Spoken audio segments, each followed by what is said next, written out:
So there have long been debates over what is the best method to carry out the mission of God, right? Is it door to door? Is it relational? Is it passing out tracts that look like $1,000 bills? Is it yelling at strangers on a street corner through a megaphone, right? All up for debate. But if you look historically, there's one thing that tends to be at the top of the list for being the most effective in reaching people, and that's love of neighbor.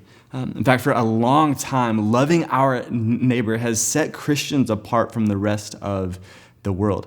In fact, there's a really interesting letter written by the Roman Emperor Julian where he writes a pagan Roman priest saying we have to be more like the Christians. He says that their love and their charity for strangers was actually drawing people away from the pagan church, and they were all becoming Christians. And he said we have to do something about this because we're losing all of our people. We have to be more like them, right? Like loving your neighbor has long been a very distinctive marker of what it looks like to be a Christian. And it's made people really intrigued by what our message says. And so the question is who our neighbor actually is, right? And luckily for us, Jesus tells us this in Luke chapter 10. In verse 25, it says this. It says, "And behold, a lawyer stood up to put him to the test, saying, 'Teacher, what shall I do to inherit eternal life?' And he said, 'What is written in the law? How do you read it?' And he answered, 'You shall love the Lord your God with all of your heart and with all of your soul and with all of your strength and with all of your mind, and love your neighbor as yourself.' And he said to him, 'You have answered correctly. Do this and you will live.' But he, desiring to justify himself, said to Jesus, 'And who is my neighbor?' And Jesus replied, 'A man was going down from Jerusalem to Jericho, and he fell among robbers, who stripped him and beat him and departed, leaving him half dead. Now, by chance, a priest was going down that road, and when he saw him, he passed by on the other side. So likewise, a Levite, when he came to the place and saw him, passed by on the other side as well. But a Samaritan, as he journeyed, came to where he was, and when he saw him, he had compassion.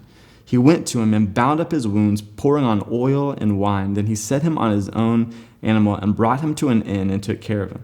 And the next day he took out 2 denarii and gave them to the innkeeper, saying, 'Take care of him, and whatever more you spend, I will repay you when I come back.'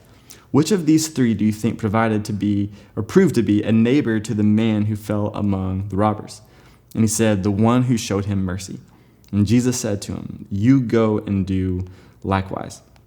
Now, there's so much here that we don't really have time to break down in this short video. But there's 2 things that I want to point out about the story, 2 kind of observations.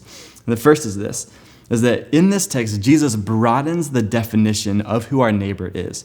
He broadens it to say it is honestly anybody and everybody. And what's fascinating is that if you were to really break down what this man was asking, he's not asking who should he love. He's saying, hey, who do I not have to love? Who is my neighbor so I can know who I can love and who actually kind of gets left out. And what Jesus does is he makes this man's enemy the hero of this story. And he broadens it to say anyone and everyone is your neighbor.